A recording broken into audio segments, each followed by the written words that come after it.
To make a real change, you have to start with changing the minds of people.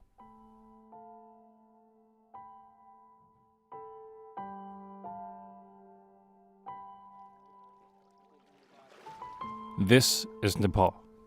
It is known for its high mountains and its diverse natural heritage. Here you can go from the highest peaks of the planet to lush tropical plains in just a few hundred kilometers. In between lie the richly forested green hills. Ranging from temperate to subtropical climatic zones, the fauna and animal life in Nepal are one of the most diverse in the world.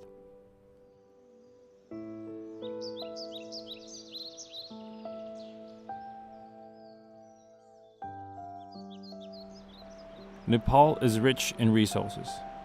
The 6,000 rivers in Nepal could generate about 80 times the electricity the country needs today. In the quest for human development, Nepal is struggling to maintain its natural heritage. The pursuit of modern lifestyles is putting pressure on the natural resources of the country.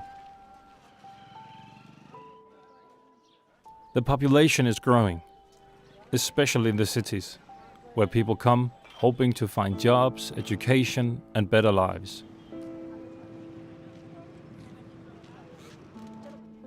The capital city of Kathmandu is expanding fast. The unplanned urbanization leads to severe congestion and air pollution. The city has no proper sewage management or solid waste disposal. Sewage and toxic chemicals pollute rivers and soils. In Kathmandu, the drinking water supply relies on an old and dysfunctional system of pipelines. Most of the drinking water is transported from watershed points in a nearby valley in leaking cistern trucks. The rural areas face environmental challenges, such as overexploitations of forests and unsustainable land use. This leads to erosion, landslides, flash floods, and drought. In addition, Nepal is one of the countries most vulnerable to climate change. What happens when the natural resources disappear? When the last river is polluted, the last soil poisoned. The children of today will inherit all these environmental challenges. Future generations will have to find solutions to the growing problems.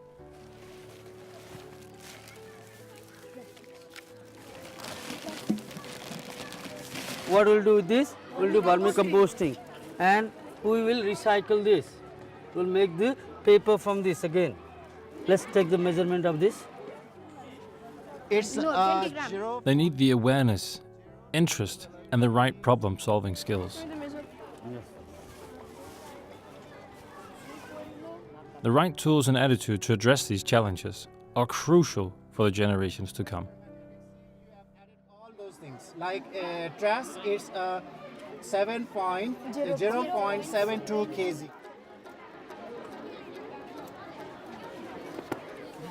Back in 2007, the local NGO, Wildlife Conservation Nepal, started a pilot project together with Danish Forestry Extension, traveling across the country with their mobile nature school.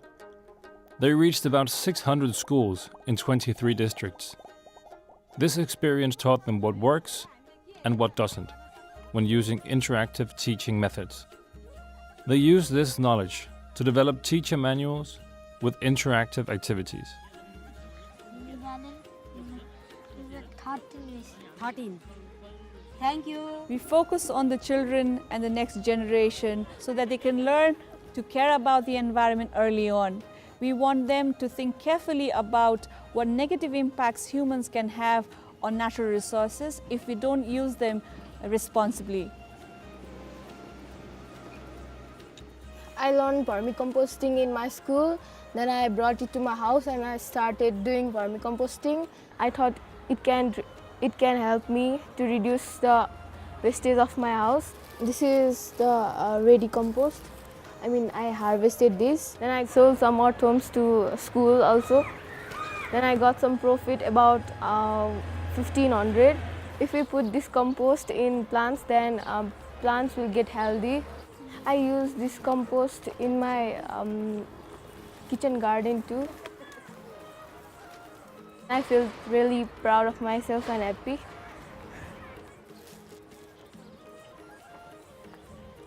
Sarina is an example of how our interactive environment education program works. It allows the children to take what they learn in school back home and influence their behavior positively. It empowers them because they can become part of the solution to the waste problem we have. The challenge is how to take this example and scale it up so that it reaches all the teachers, students and schools of Nepal.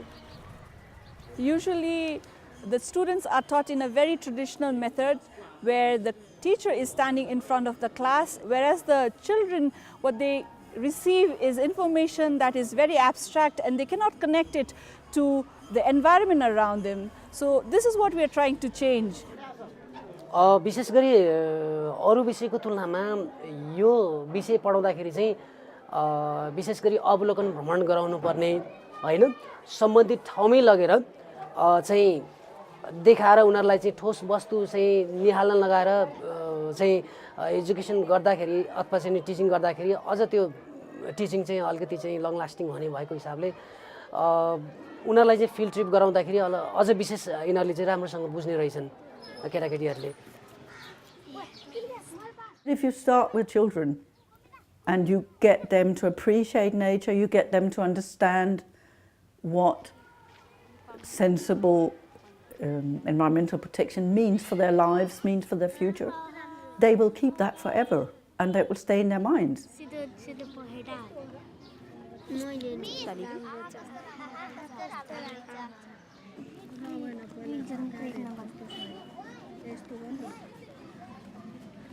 We think it's very important to use interactive methods when teaching because the children actually get to go outside and they get to explore and experiment on their own.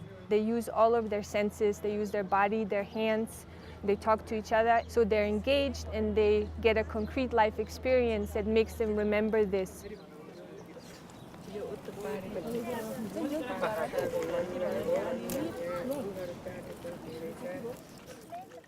एउटा त्यो फाइदा भयो.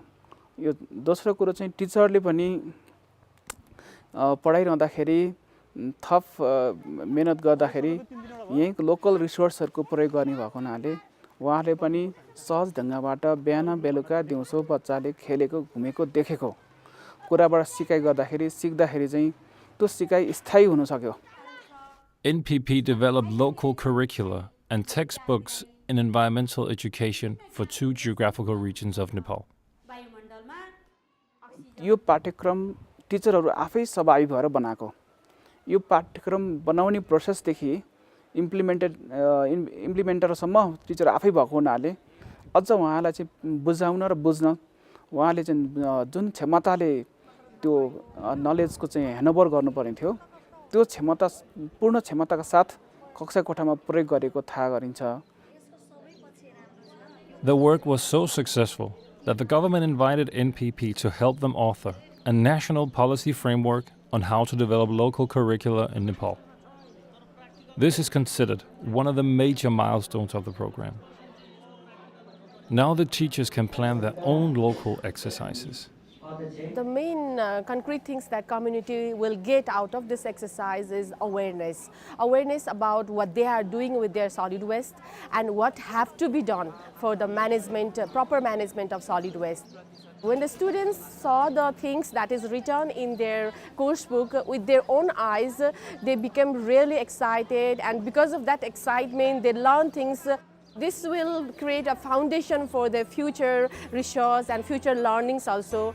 NPP focuses on the Sustainable Development Goal number 4, that is on quality education. So it's not only a matter of getting children into school, but it's also a matter of ensuring that they get quality education through interactive teaching. WCN is today the only NGO who has a memorandum of understanding with the Ministry of Education for environmental education. To reach more schools and have a bigger impact, WCN developed a 3-day teachers training program. This training is designed to provide the teachers with the skills in how to use interactive methods in their teaching.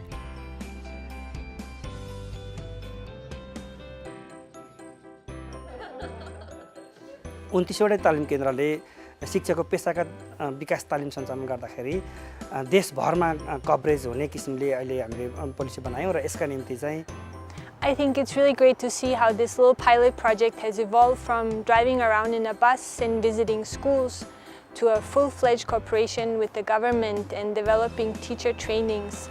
And now actually, as we're making this movie, the government has agreed to adopt our trainings into their official teacher training system.